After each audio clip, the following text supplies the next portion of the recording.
Welcome to the 250th Apollo Papyrus podcast episode. I am Aaron Apollo Camp.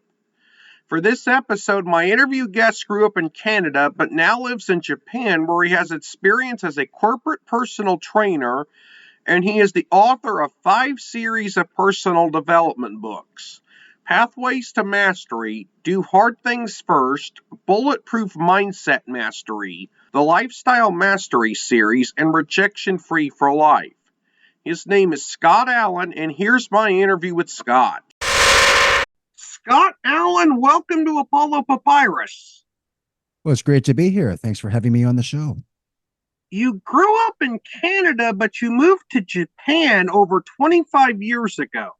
What was the biggest culture shock for you when you moved from Canada to Japan, and what was it like working in the Japanese business culture? Great question. I think the biggest culture shock for me to get over was, to begin with, um, I didn't have a lot of people around me at the time who spoke English. So I had a few friends, and I was based not in a big city at the time, but in a smaller city. I still live in that smaller city, but it's gotten a lot bigger and more international. But when I first came here, there wasn't a very large like foreign community that I could communicate with. So, that was probably a culture shock for a while, but I worked through it. I mean, it's just one of those things where you learn to, well, you either deal with it or you don't. And people who couldn't deal with it or couldn't handle it eventually went back home after a few months or after a year. But I was okay to, I was okay to dig in and just I really wanted to make it work. So that was one thing, and I think the other thing would just be getting used to the gestures and the way of communicating. It's very different from how we communicate in the West in terms of like hand signals and little things that we you don't really pick up on. And so those are all things, though. But I mean, it's all a learning process. You learn these things as you go and you just adapt to it. So and sorry, the other part of your question was What was it like working in the Japanese business culture? yeah, sorry, that was it. Yeah. So yeah, I worked in a company here for about 20 years, and personally, I mean, for the most part, I loved it, because what they would do is the company would send us out to, different Japanese companies like Panasonic or factories. I worked in a lot of industries. Sometimes it could have been Toyota one day, Panasonic the next, and just went to a lot of businesses. So what we did there is that they had us set up to deliver presentations to their employees, so who would take a lot of business trips overseas, to whether it was to China, to the US, to Europe, and we would teach them how to adapt to cultural differences. So that was the base of our work. I did a lot of presentations on that, a lot of training on that. Uh, it was exciting. I really enjoyed it for the most part. And, I think that the one thing I'll say about it is that it certainly opened up my mind to a lot of like different cultural differences, and it actually helped me when I went traveling as well, because I went to a lot of countries too. And when you get there, you're never really sure what to expect or how you'll adapt. But I think it's all exposure, right? So I was exposed to a lot of different cultures through my own traveling, but through also talking to people who were, preparing to go to these places to do business, because traveling in a place and doing business in a place can be very different, of course, different cultures. So, but yeah, again, it depends who you talk to. Again, I'm very adaptable. So when I'm put in those situations, to, train people how to go into difficult situations. I had to do a lot of my own research and build out a program to help them to travel overseas. And not just like, it's not like about going overseas and learning how to, how to behave yourself. I think like the Japanese society, they're very adept at that. They're very adaptable. But, when you go into a different culture, you have to be somewhat flexible, but some cultures just aren't. I mean, I think we all have our own way of, communicating, doing business. So a lot of the training that I would deliver to people was just, how to be a little more open-minded because not everyone's going to be, you know, doing things the way you want them to, right? And if you wanted to do business in other cultures, you have to have there has to be flexibility on both sides. So anyway, it was a great experience. I mean, I did step away from that about 5 years ago to pursue writing, coaching, and content creation full time. So You've written over two and a half dozen personal development books across five different series. And I'll name the series because, mhm. for Mm, the sake of brevity, instead of naming each individual book, sure. Pathways to Mastery, Do Hard Things First, Bulletproof Mindset Mastery, the Lifestyle Mastery series, and Rejection Free for Life. Without spoiling too much of each of your series of books, what is each series about? Yeah, absolutely. Yeah. So Rejection Free for Life is more or less what it sounds like. I have currently have two books in that series. I do have a plan for two more books that are coming out. So that book, that series teaches people how to deal with rejection, not just the rejection that they experience from like external rejection, but the internal rejection, like rejecting ourselves. Like that's actually happens more often than other people rejecting us. So the Rejection Free for Life is actually it's a trademark brand now, so we're building a course around that. That'll be ready within a few months. And the other series, the Pathways to Mastery series, is probably currently the most robust series. We're launching book number 12 in that series next month. It's currently in pre-order. But that series, like each of those books are focusing in on individual themes. And so to give you an example, like, I won't go into every book, like empower your gratitude, deep focus, habits, thoughts, So I actually have a plan to build out 24 books in that series. We're launching box sets as well. There will be a course for that as well. But that series is more robust in terms of like it's not about just one thing. It's really depending on which area of your life that you want to focus on, you can just go into that series, choose the book that you want, and go through the content in a few hours, and you'll have everything you need to if you focus is a problem, you can grab the book on focus. If you want to work on your habits, you can grab that book. So yeah, that's probably the series that we have. We're pushing that pretty hard actually to get those books out. We're not putting them all out in the next couple of years, but we do have a plan to build it out. And the Do the Hard Things First series, however, just to give you a little bit of context on that, it started with one book, which was Do the Hard Thing First: How to Overcome Procrastination. And I wasn't expecting that book to really take off. It was just more of a passion project, I think, because at the time I was dealing with my own chronic procrastination, which I still do at times. But that book just it took off and it got picked up by a lot of international publishers. So it's now being prepped to be released in Vietnam, Indonesia. We just signed a contract with company in Kuwait, publisher in Kuwait, and they're going to publish it throughout the Middle East. So yeah, it's going to be in probably 16 languages. So having said all that, the reason it's now a series of books is because people were asking, when's the next book coming out? So it didn't start out as a series, like actually a lot of these series didn't, but it just morphed into that based on people just wanted to see other books in the series. So I sat down with my team. We built out we actually have now three books in the series. Book number 4 is coming out in a month and a half, and book number 5 is currently in production for writing. So currently 6 books will be launched in that series for the time being. And again, building out a course for that. I mentioned the courses a lot because although we've done a lot of writing and creating content, people want to know like how can we really they want courses for these things because obviously like that's probably the best I think a better level for learning is really just to have that content that you can go through videos and having the downloadable workbooks and those kinds of things. So lastly, the Lifestyle Mastery series, there are 3 books in that series. We're going to probably keep it at that.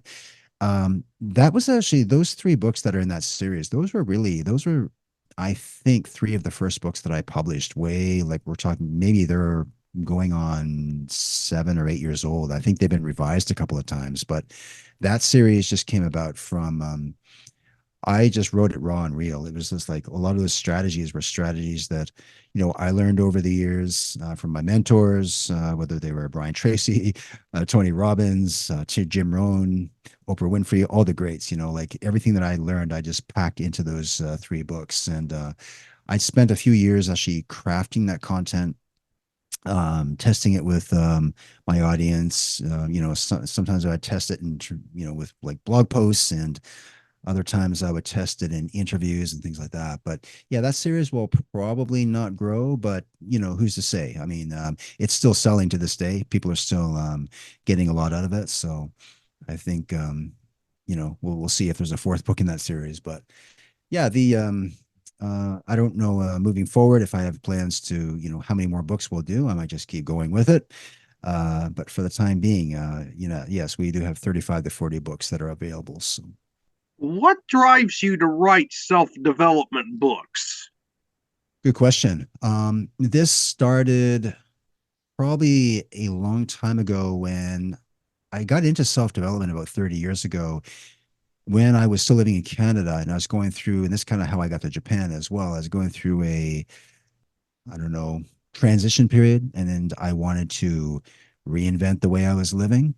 So one day I picked up Tony Robbins's book, Awaken the Giant Within. I just went to the bookstore. It was sitting there on the shelf, and something just said, "You got to buy that book." So I did. And it was probably one of the first books that I really read on self development. And I've always loved reading, mostly fiction, for the most part. I mean, I grew up with Stephen King and Dean Koontz and a bunch of other writers, but, the self development material was something new for me. But what I found is the more of it that I learned and I read, I felt myself changing. Like it's like my mind was changing. I think I was growing stronger from it, and it just became my new addiction. So anyway, as the years went by, and then eventually I moved to Japan, and I realized, like, writing books was something I've always wanted to do. I've been a writer since I was probably, like, I don't know, in junior high school. I think, I was penning stories back then, but when it came to writing the nonfiction, I actually started as a fiction author. So I had like a lot of books that I was working on for fiction, which I will eventually publish, probably within the next year. But up to now, it's been all nonfiction. The reason I'm compelled to continue with this is because I wanted to take the information and knowledge that I was learning and put it into something. I believe, like, information and knowledge without taking action towards it is just kind of worthless. And I wanted to put it into a format where, like, the things that I learned, I wanted to teach it to other people. So I thought the best way to do that is to do what I've always wanted to do, is write a book on it. So that's what I did. And those are actually like the Lifestyle Mastery series. Like, those three books were the beginning of things, I think. Like, that was the groundwork. But the other thing too is that after I put the material out there, I didn't have any expectations of, selling millions of copies. And, I mean, I had big dreams, but it's just like, I just wanted to publish a book. But thing is, people actually liked the material, and they were asking, when's the next book coming out, or what are you working on next? And so I was like, well, I guess I can't stop now. I have to keep going. And that's the thing is, once the momentum kicked in, I just kept going with more ideas. And the more content that I created, the more ideas I had, the more book ideas I had. I just couldn't slow down if I wanted to. So um, I did put out a book called Relaunch Your Life about 5 or 6 years ago. I think that was really one of the that was maybe my book number, I think book number five, maybe six. But that book actually was, I would say, the first book that I would say, like, was financially successful. Like, it really took off. It got picked up by some other publishers in other languages, and I realized, like, okay, well, this is getting real. So when that happened, I put myself into high gear, and I started putting out more books, writing very intensely, publishing more intensely, trying to avoid burnout, because that can happen.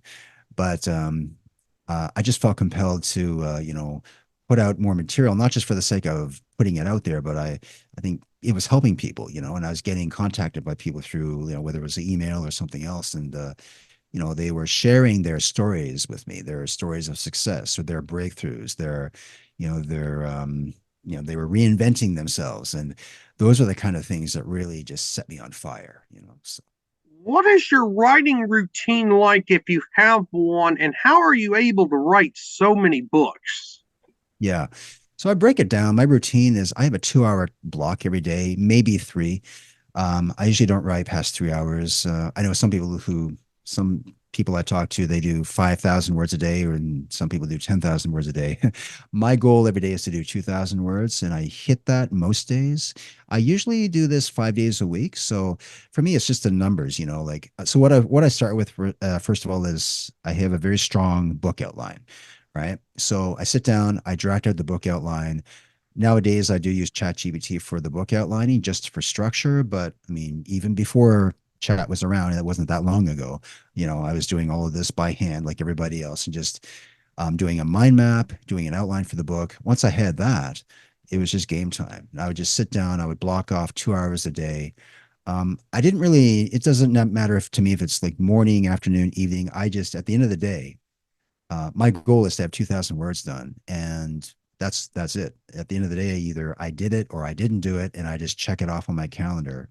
So I used to have this calendar, and I got this idea from Jerry Seinfeld, who, when he was writing his jokes, he's probably still writing them, but he would have a calendar, and every day that he would write, he would just put a green check mark on the calendar. And if he didn't write, he would just put an X, and he called it, I think, don't break the chain. So I use that formula. I still use it though. It's very useful because I can actually see all the days that 21 out of 30 days this month, I got my writing done. So if there's a check on the calendar, it means that's 2,000 words that I got done on that day. I'll only check it off if I hit my mark of 2,000 words. If it was 1,990 words, I wouldn't check that mark. It would get an X. Right. So that way, at the end of the month, I know how many words I've written. And if I've done 35 to 40,000 words, which is the average length of my books, then I know I've just completed a rough draft for the most part. Maybe there's still a few things to fix up, but so that's kind of how I track the content. And then after that, I, self-edit the book, spend a week on that, and then send it to my editor. And then from there, it goes into book production with our team. I've got a couple of cover designers and a formatter. And yeah, we push it out into we can usually publish a book within probably a couple of months. Maybe I can get a book done once every 2 months. And I think now that we're on track, we're doing about 4 or 5.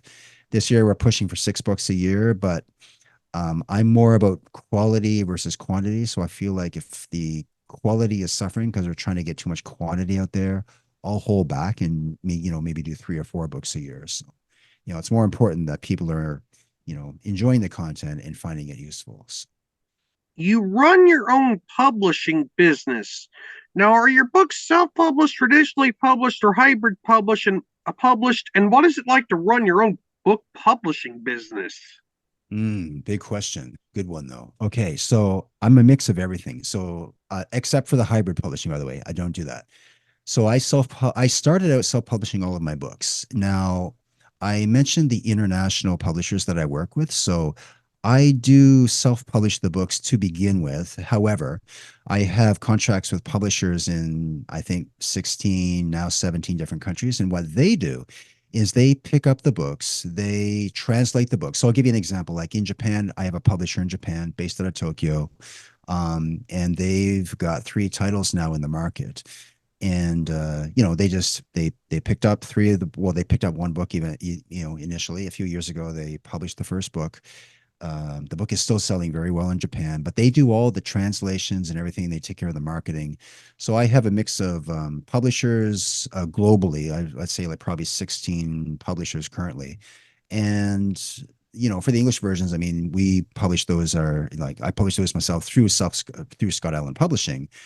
And my process for that is very streamlined. As I mentioned, like I think it's somewhat productive, very streamlined. And once I get it into the market, then I start to approach our international publishers to see if they're interested in purchasing the book, like buying the rights to the book. So what will happen, for example, if our publishing partners in India decide to purchase a title, then that publishing company has the rights to that title in that country only. So we can't sell I can sell one title to 60 different countries, right?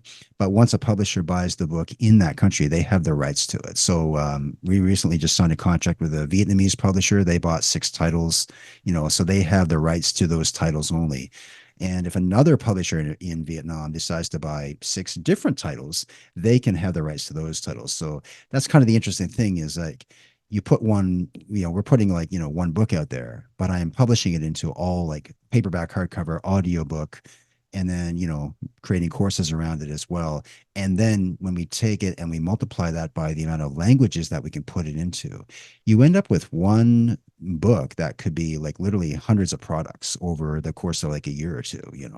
So that's kind of like the interesting framework that we've been building out. It's a lot of work, a lot of organizing. So my goal this year is like, we're building the team, trying to add more people to the team because my process is like I will figure something out. I'll build a system for it, and then I'll hire someone and teach them my system so that they can come in and, help on the back end with the publishing and organizing everything because that's and just leading into your question about like building your own publishing business is that for any entrepreneur, one of the traps we get into is like we start doing administration work and we get caught up in all the day-to-day things. We end up doing everything.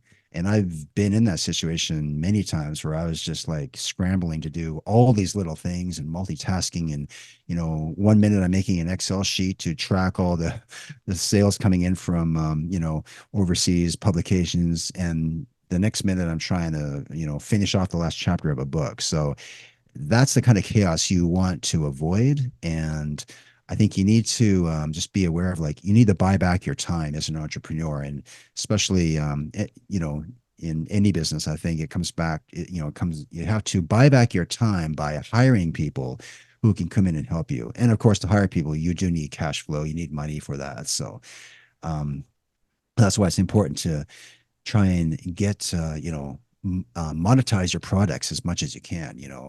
Yeah, so again, like the great thing about books is that you can multiply that by different languages. You can create merchandise for that. We're building out a Shopify store where we're putting a lot of merchandise on there, and people go there and buy things directly as well. So just trying to get into the other markets though, but that's just been an exciting part of the process. It wasn't something that I planned for. It's just that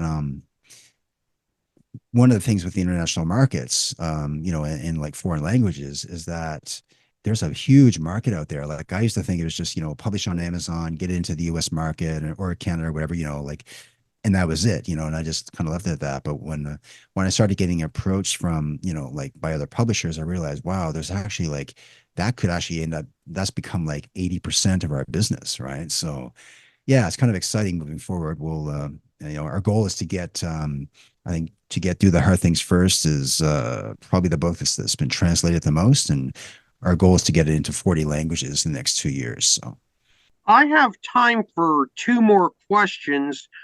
What sure. is the concept of doing the hard things first, and how can that contribute to personal and professional growth? Yeah, absolutely. So I came up with the concept, do the hard things first because um, I wasn't doing the hard things that I had to do to achieve my goals, right?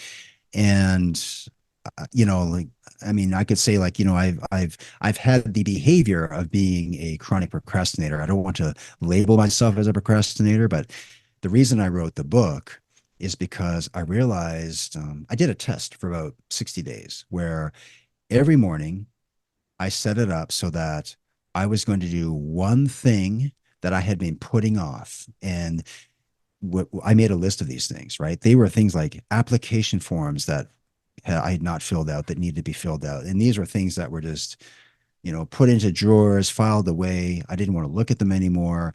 So I was just in this trap of pushing everything off that was difficult. And this led to everything like washing the dishes. I mean, it was just a whole bunch of things, right? So every morning I would start with one thing. And before I went to bed that night, I would make a list of what these things were, and I would choose one thing for that day, and I would just do it. And what it made me like for personal growth. First of all, after I did this for about 2 weeks, I realized that these things that I was so afraid of working on, like again, just filling out an application form for the bank because they needed it to, if I didn't get this thing done, I didn't get the loan I needed, or I didn't get the credit card or whatever it might be. So, I would just procrastinate, push it off because, doing the form was a hard thing to do. And when I actually did it, it turns out that I spent more energy and time procrastinating on that thing than it actually took me to do it. So what I did with do the hard things first is I came up with a set of action steps that people could take, and they don't have to take all the action steps, but there were a few there that were really important. Like first of all, making your list of hard things. Like what are the things that you're avoiding? Make a list of them. Choose one thing on the list. Now dedicate. 10 minutes to working on this one thing. It might be 10 minutes, it might be 30 minutes, but make it something that is so easy to do that you can't fail at it.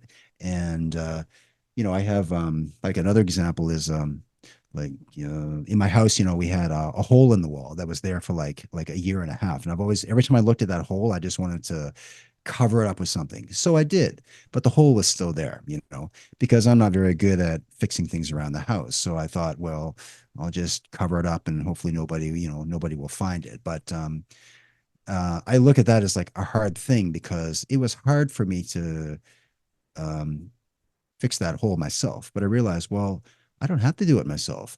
My goal is just to get it done, right? So this is the other thing about doing the hard things first is like you don't always have to be the one to do the hard thing. Ask yourself like, I just want to get this thing done. Can I outsource it to somebody? Can I hire someone to come in and do it?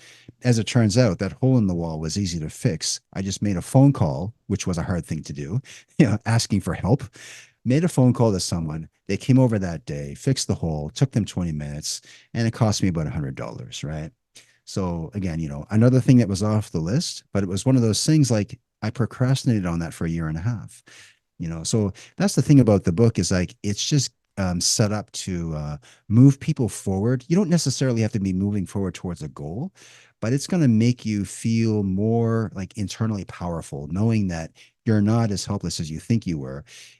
Procrastination is not who you are; it's a label you're putting on yourself. So that's one thing I mentioned in the book is like you are not a procrastinator.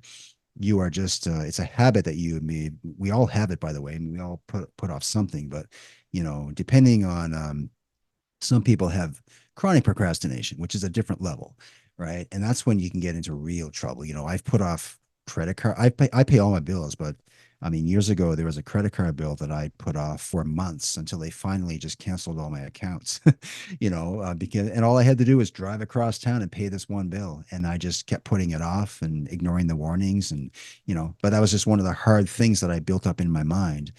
And when that happened, I realized like this can actually have serious consequences. Like you may be putting something off and thinking it's not a big deal, I'll do it tomorrow, but eventually you're going to run out of tomorrows. So it's like if you can't do it today, at least make a plan. Like say, I'm going to do this tomorrow at 2 p.m., show up to get it done. So that's really the scope of the book is just to get people that take action on these things that are, they've been putting off that, hey, if you do these things, it's actually going to have a positive impact on your life. Like other people might not notice it, but you're going to feel it inside. And once you prove to yourself that you can actually do these things, whatever they may be, like everybody's got their own thing, you're going to find it a lot easier to show up and do those hard things. So, My final question: what advice do you have for someone who struggles with procrastination, and what tools or techniques do you have for focusing on difficult tasks? yeah, for sure. So a lot of these things, like what really happens is like we get into, I mean, okay, we'll start with distraction. So I think it comes down to lack of focus, right? Or I should say lack of clarity, actually, right? So you have to get clear on what it is that it's not so much like why you're procrastinating. I don't even think that's really doesn't matter why you're procrastinating. It's not an issue. The fact is like you need to get this thing done. So you need to have a plan to get it done, right? So what I start with is I start with a list of things. It can be a list of your projects, a list of like, walk around your house and make a list of all the things that you've wanted to work on for the last year or 6 months or whatever, right? You know, go into your office now, make a list of all the things that you've been putting off, like that pile of clutter in the corner. I had a lot of those, like a lot of clutter that I just left around for like months and years. And the thing is, every time I looked at it, I felt bad about it. It's like, well, I know I've been wanting to get that done, but it's still sitting there. So here's the thing: make a list of these things that are really bothering you that you want to get off your plate. All right. Now, choose one thing on this list. If you've got a pile of garbage in your corner and it's been sitting there for a long time and you want to get rid of that, that's the one thing you should do right away. and block in, like you can block in the time, or just what I do, I've got a little timer. I'll set it to 10 minutes. I don't like to use my phone for that thing because a phone can be a distraction if you need to focus on something. Set your timer for 10 minutes and then just say, I'm cleaning that up for the next 10 minutes. Because the key is to get started. This is where a lot of people fail, is like they don't actually start doing the thing that they need to do. Right. But to even go back a little bit, go back a couple of steps, they're not even clear on the thing that they need to do because they haven't made it clear. You got to write it down, I think. Write it down. It's right there. You can identify what it is. Now you can dedicate the time to getting it done. And now you're just going to show up and do it. And you might not get it finished within 10 minutes or 20 minutes, but you're going to get started on doing it. And that's the thing. Once you start doing it, from what I've experienced, it's like I just kept working until it was finished. Quick example, a big box I had full of a bunch of junk. I wanted to get rid of it, and it just remained a big box of junk in the corner of my room, and it was taking up space, you know. And anything that's taking up space for you is just taking up space in your mind too, not just in your room, you know. So I hacked away at it for a few days, you know, and I got it finished, and that was it. You know, that hard thing was done, off my list. So that's what you want to do, is be clear on what it is that you need to get done. So make a list of these things, whether it's going through your, could be things in your computer. You know, we have lots of, you know, I spent like weeks cleaning up my desktop computer. It was just a mess, you know. But that was one of those things where I just left it for years. And we're all like that. We accumulate a lot of information, a lot of files, and this is either taking up space in our computer or taking up space in our physical space. But you know, you just want to spend time cleaning these things up, because you're going to feel a lot. You're just going to feel better. You're going to empower yourself to want to do more things that are more productive, right? You know, instead of looking at all these things and, you know, making yourself feel guilty for not doing anything about it. Like taking action is powerful, right? So just get clear on what it is you want to do, dedicate the time to getting it done. And then when you get it done, give yourself a little reward, you know, whatever that may be. So, Scott, thank you for appearing on Apollo Papyrus. You were an interesting and amazing guest. well, thank you for having me. It's been great. I find the term personal development to be more positive and polite than self help, and I thank Scott for his appearance on this podcast. He was an insightful guest.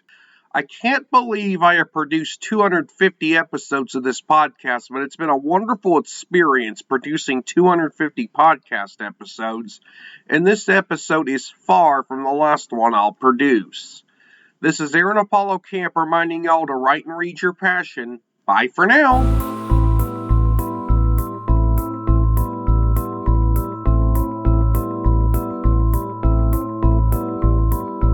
Remember to subscribe to the Apollo Papyrus YouTube channel at www.youtube.com/@Apollo Papyrus and the Apollo Papyrus Substack newsletter at apollopapyrus.substack.com. Y'all can visit the Apollo Papyrus website at campaaronapollo.witsite.com/Apollo Papyrus and follow Apollo Papyrus on Threads, Instagram, Facebook, and Tumblr at Apollo Papyrus. Copyright 2024, Aaron Apollo Camp, all rights reserved. This podcast episode is intended for the private listening of our audience. Any reuse or retransmission of this episode without the express written consent of the podcast host is prohibited, except under fair use guidelines. Royalty-free music and sound effects obtained from https://www.zapsplat.com.